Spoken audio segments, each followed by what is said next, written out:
The Dragon War by Torhall Bjork.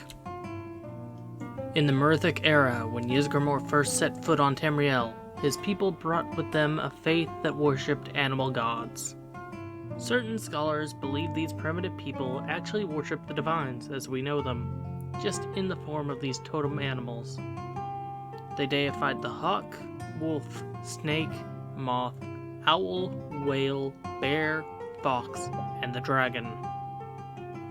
Every now and then, you can stumble across the broken stone totems in the farther reaches of Skyrim. Foremost among all animals was the dragon. In the ancient Nordic tongue, it was the drakon.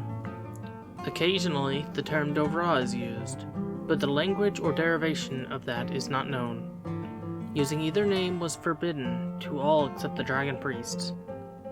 Grand temples were built to honor the dragons and appease them.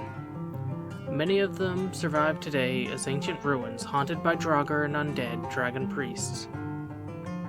Dragons, being dragons, embrace their role as god-kings over men.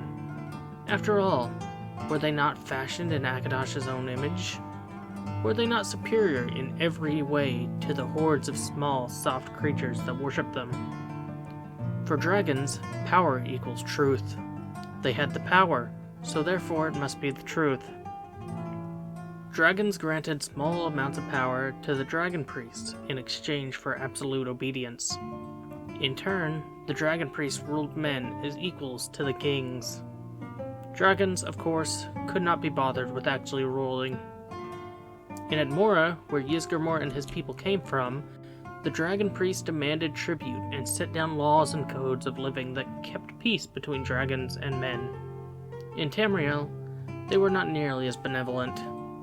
It's unclear if this was due to an ambitious dragon priest, or a particular dragon, or a series of weak kings.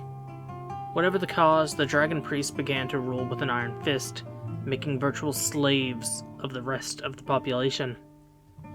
When the populace rebelled, the dragon priests retaliated. When the dragon priests could not collect the tribute or control the masses, the dragon's response was swift and brutal. So it was the Dragon War began. At first, men died by the thousands. The ancient texts reveal a few dragons took the side of men. Why they did this is not known. The priests of the Nine Divines claim it was Akadash himself that intervened. From these dragons, men learned magics to use against dragons. The tide began to turn, and dragons began to die too. The war was long and bloody. The dragon priests were overthrown, and dragons were slaughtered in large numbers.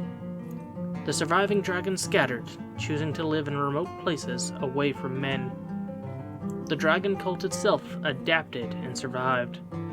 They built the dragon mounds, entombing the remains of dragons that fell in the war.